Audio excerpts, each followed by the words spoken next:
دوبارہ پاکستان میں گھسنے کی کوشش کی تو اسی طرح ماریں گے، وفاقی وزیر داخلہ محسن نقوی کا دو ٹوک پیغام۔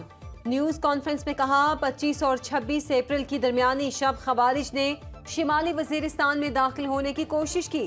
سیکیورٹی فورسز کو حملے سے متعلق پہلے سے اطلاعات تھیں، دہشت گردوں کو آگے آنے دیا گیا، پھر سیکیورٹی فورسز نے 3 اطراف سے گھیر کر انہیں نشانہ بنایا۔ قومی سلامتی کمیٹی اجلاس میں یہ بات ہوئی تھی کہ ہماری توجہ ہٹانے کی کوشش کی جائے گی، پاکستان کے خلاف سازش کرنے والے کے لیے کوئی معافی نہیں ہے۔ وزیر اعظم شہباز شریف کی جاتی عمرہ میں صدر نون لیگ نواز شریف سے ملاقات، ملکی سلامتی سمیت مختلف امور پر تبادلہ خیال۔ وزیر اعظم نے قومی سلامتی کمیٹی کے فیصلوں سے نواز شریف کو آگاہ کیا۔ شہباز شریف نے کہا بھارت نے ابھی جارحیت کی تو اینٹ کا جواب پتھر سے دیں گے، ملک کا مستقبل روشن ہے، ہم جاگ رہے ہیں۔ نواز شریف کی ہر طرح کی دہشت گردی کی مذمت، کہا پاکستان خطے میں امن کا خواہاں ہے۔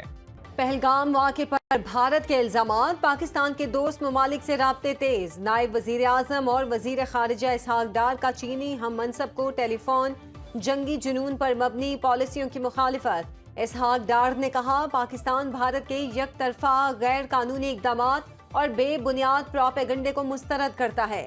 پاکستان کے لیے چین کی مسلسل اور غیر متزلزل حمایت کو سراہا اور مضبوط دوستی کے لیے پاکستان کے پختہ عزم کا اعادہ بھی کیا۔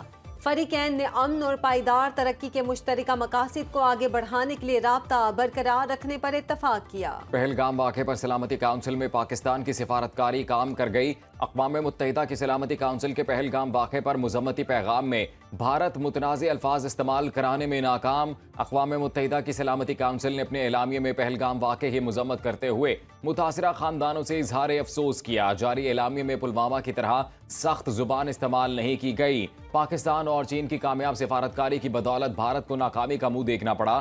اعلامیے میں سلامتی کونسل نے جموں و کشمیر کو پاکستان اور بھارت کا متنازع علاقہ قرار دے دیا۔ اقوام متحدہ کی پاکستان اور بھارت سے صبر و تحمل سے کام لینے کی اپیل۔ پہلگام میں حملہ 22 اپریل کو ہوا۔ اقوام متحدہ کی سلامتی کونسل کا مذمتی بیان 26 اپریل کو جاری ہوا۔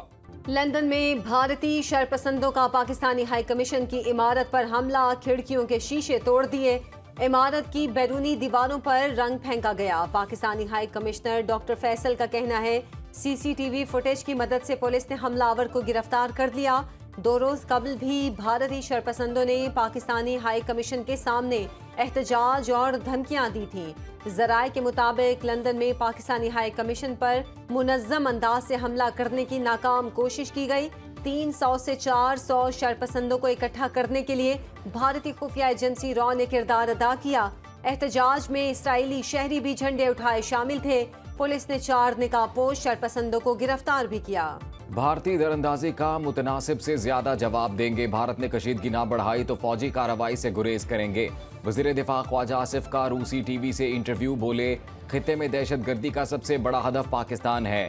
بھارت ان باتوں کا الزام لگا رہا ہے جن کا ہم سے کوئی لینا دینا نہیں۔ پاکستان مغرب بالخصوص امریکی پالیسیوں کے نتیجے میں دہشت گردی کا نشانہ بنا۔ افغان روس جنگ اور 9/11 کے بعد امریکہ افغان جنگ ہماری نہیں تھی۔ پاکستان ماضی کی پالیسیوں کے نتائج بھگت رہا ہے۔ پاکستان کے ساتھ جو کچھ ہو رہا ہے اب اس کی ذمہ داری کوئی بھی لینے کو تیار نہیں۔ امریکہ نے 80 اور 90 کی دہائی میں ہمیں چھوڑ دیا تھا۔ 2021 میں امریکہ کے افغانستان سے تباہ کن انخلا کے نتیجے میں سیکیورٹی کی صورتحال مزید تباہی کا شکار ہوئی۔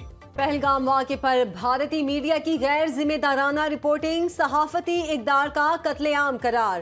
فیک نیوز واچ ڈاگ کی 31 صفحات پر مشتمل تحقیقاتی رپورٹ میں اہم انکشافات، پہلگام واقعے کے عینی شاہدین اور بھارتی میڈیا کی رپورٹنگ میں کھلا تضاد۔ 2020 میں افغانستان میں اسلحہ تھامے شخص کو حملہ آور قرار دیتے ہوئے فیک نیوز چلائی گئی۔ زندہ جوڑے کو مردہ ظاہر کرنے پر جگ ہنسائی ہوئی۔ پاکستان کی ایٹمی جنگ کی دھمکی کی من گھڑت خبریں نشر کی گئیں۔ پاکستان میں پیٹرول پمپس پر افراتفری کی مضحکہ خیز فیک نیوز بھی آن ایئر ہوئی۔ الیکٹرانک میڈیا کی طرح بھارتی سوشل میڈیا پر بھی فیک نیوز کی بھرمار۔